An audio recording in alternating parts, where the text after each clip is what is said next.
నేను గత 2 నెలల్లో ఇది రెండోసారి రావటం, ఈ ఏరియాకి రెండోసారి రావటం జరిగింది. ఎక్కువగా ఇక్కడ ఉండే వాళ్ళందరూ చిన్న చిన్న వస్తువులు, అంటే నక్కలు అంటే అందరికీ తెలుసు, ప్రతి ఒక్కరికి ఆ వస్తువులు అమ్ముకుంటూ జీవనాన్ని గడుపుతారు. వాళ్ళకి మెయిన్గా పిల్లలకి చదువులు రావాలి, వీళ్ళ యొక్క జీవనశైలి మారాలన్నా ఏది జరగాలన్నా చదువులు ఇంపార్టెంట్. చదువుకి హై ప్రయారిటీ ఇచ్చి వాళ్ళ పిల్లల్ని బాగా చదివిస్తే ఆటోమేటిక్గా తల్లిదండ్రులకు కూడా హోప్ వస్తుంది. హోప్ వచ్చినప్పుడు వాళ్ళ జీవనశైలి కూడా మారుతుంది. వాళ్ళలో ఆ మారాలనే ఉద్దేశం అటువంటిది లేదు.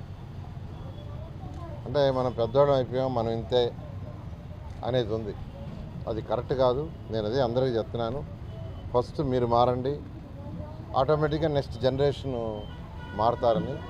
అయితే ఇక్కడ పాపం టాయిలెట్స్ ఫెసిలిటీస్ కూడా లేవు. వీళ్ళెవరికి ఎక్కువగా మెజారిటీ కొందరు రేకులలో ఉన్నారు, కొందరు వచ్చి ట్యాచ్లలో ఉన్నారు, కొందరు వచ్చి టార్పాలను పట్లు వేసుకొని ఉన్నారు. అయితే ఒక్కొక్క ఇంట్లో 2-3 కుటుంబాలు ఉన్నాయి.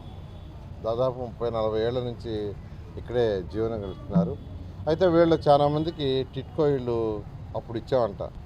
వాళ్ళే చెప్తున్నారు, సార్ టిట్కో ఇళ్ళు మీరు ఇచ్చారు, అప్పుడు 500 రూపాయలు మీరే కట్టారు, కానీ మాకు ఇవ్వలేదు ఇల్లు.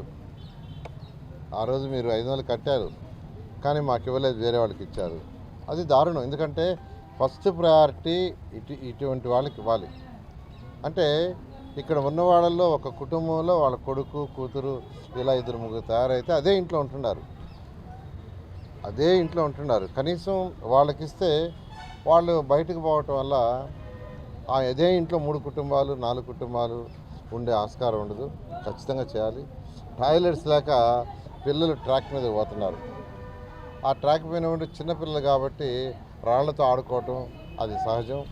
రైల్వే పోలీసులు కూడా కేసులు పెడుతున్నారంట.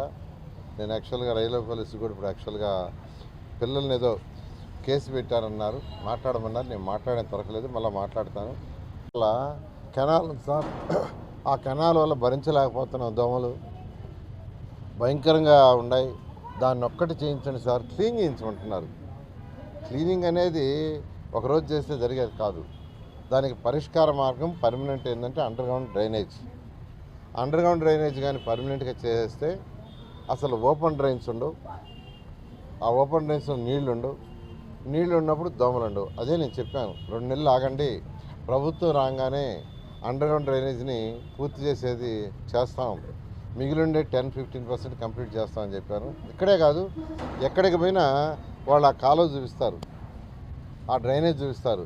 ఆ మురుగు చూడండి సార్ ఎంత ఉందో. ఆ మురుగు వల్ల దోమలు వస్తున్నాయి, భరించలేకపోతున్నాం. ఆ దోమల వల్ల అనేకమైన మలేరియా లాంటి వ్యాధులు వస్తున్నాయి. కాబట్టి అది క్లీన్ చేయించమంటున్నారు. క్లీన్ చేయించడం అనేది కావాలి, కానీ అది పర్మనెంట్ సొల్యూషన్ కాదు. దోమలు లేని నగరం కావాలంటే అండర్గ్రౌండ్ డ్రైనేజ్ ఒక్కటే.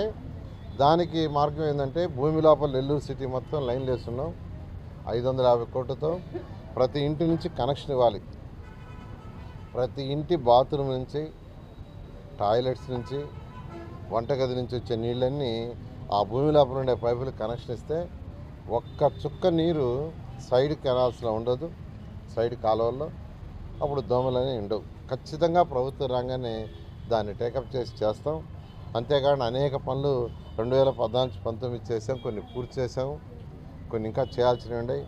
అవి 5 సంవత్సరాలు వీడు చేయలేదు.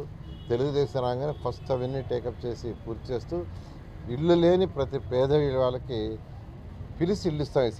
ఈసారి తెలుగుదేశం ప్రభుత్వంలో ఇల్లు లేని ప్రతి పేదవాళ్ళకి మేమే పిలిచి వాళ్ళకి ఇల్లు ఇవ్వటం జరుగుతుందని తెలియజేస్తూ, నేను ఎమ్మెల్యేగా కంటెస్ట్ చేస్తున్నాను, వేమిరెడ్డి ప్రభాకర్ రెడ్డి గారు ఎంపీగా కంటెస్ట్ చేస్తున్నారు. మా ఇద్దరిని అత్యధిక మెజారిటీతో గెలిపించండి.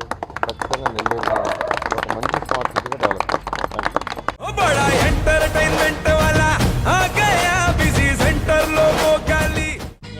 సక్కు సక్కేంద్ర సక్కు బాయ్ బాయ్ బాయేంద్ర బార్కవ్ గిరాకొచ్చే టైం ఏంది, కస్టమర్లు వస్తున్నాడు, రేడికల్ పిగురి.